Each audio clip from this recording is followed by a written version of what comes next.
Mimi hapa leo nimekuja kukabidhi jengo, na asubuhi unaweza kuniuliza kwa nini hatukabidhi asubuhi.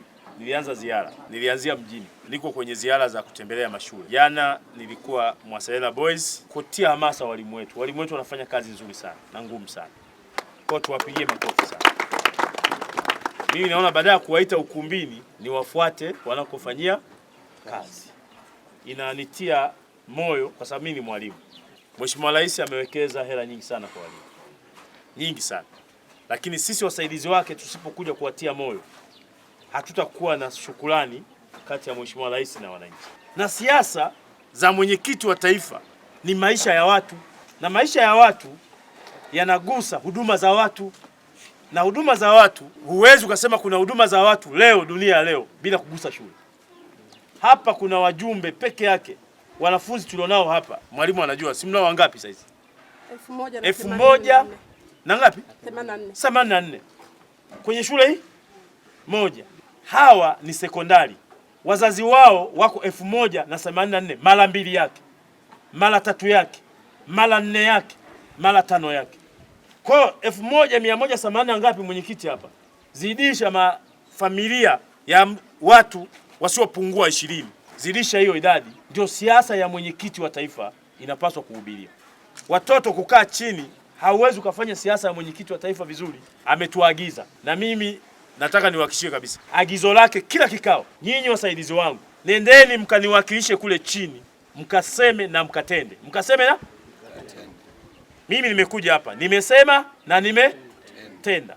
Leo akiona hiyo clip kwamba nilimuona Mwaselela ambaye ni mneki wangu ameenda akapiga kelele kuhusu vyoo, lakini leo ameenda amewapongeza walimu kwamba sasa wanapata vyoo. Neema Ikusa Mwakimenya, mkuu wa shule sekondari Malama. Kwa kweli tunamshukuru mneki, mjumbe wa halmashauri kuu ya taifa, kwa kutusaidia kutatua changamoto ya vyoo. Hali iliyokuwepo ilikuwa ngumu sana, tulikuwa na upungufu sana wa matundu ya vyoo, hasa kwa watoto wa kiume, kwa wanafunzi wa kiume.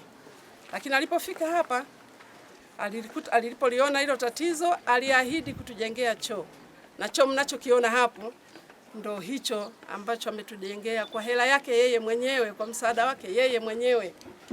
Mafundi ni wake, yani vifaa ni vyake. Kwa hiyo sisi tumeendelea kuliona tu jengo, na leo hii limefikia hatua hiyo. Ni jengo la choo chenye matundu 12. Jina langu naitwa Peter Jackson Asunga, ni mchungaji wa kanisa la Ebeneza. Na pia ni mmoja ya wanafunzi wanaosoma mahali hapa. Kitu ambacho kimenifurahisha, ambacho kimenifanya niwepo mahali hapa, ni uchio wako na kazi zako ambazo unafanya mneki.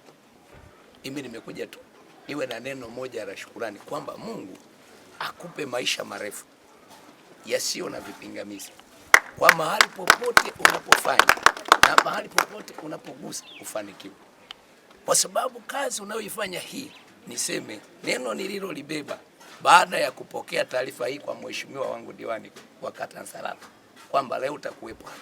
Nimebeba zawadi kidogo tu ambayo nimekuja mimi nikutie tu moyo kwamba hongera kwa kazi nzuri ambayo unaifanya. Nimebeba haka kakuku hapo, lakini bado binafsi nilimshirikisha changamoto zilizopo kwenye kata Nsalala, na mkuu wa shule, kama utakumbuka, ulinijulisha kwamba kuna upungufu wa madawati.